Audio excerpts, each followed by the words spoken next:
Ito yung karatilya na ginagamit namin dito sa takalan ng paggawa ng hollow blocks o paggawa ng bricks. Ayan, wheelbarrow po ito sa English. So ito yung takalan namin. Stainless pala ang hawakan nito, ayan oh. So ito ay mahal na pala ito ngayon, yung karatilya dito. Ito binibenta ng binibenta dito ng kano tong binta dito sa na sikanhan. Ewan ko kung magkano yung dito. Ilagay mo daw yung isa, kuya, kung magkaparehas lang ba yon, kuya. Ilagay mo daw yung isa doon. Ilagay mo dito. Ayan, yan yung takalan namin dito. Ito talaga ang takalan namin. Ayan. Sikanhan, ayan, ibibinta rin yan? Hindi na yan.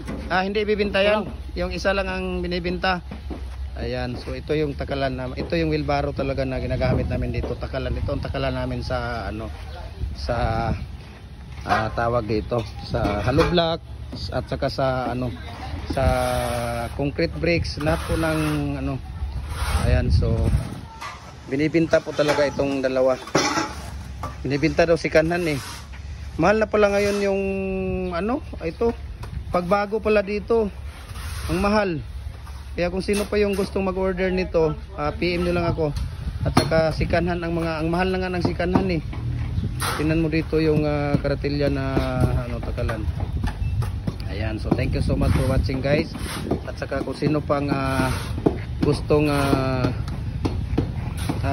manood ng mga live natin, video, mga upload natin, follow na po kayo sa Facebook page natin, Felix Tan, Facebook personal account natin, Felix Tan Pagikan Jr. At saka sa YouTube channel natin, Felix Tan Pagikan Jr. At saka sa Instagram account natin, Felix_Pagikan 2000.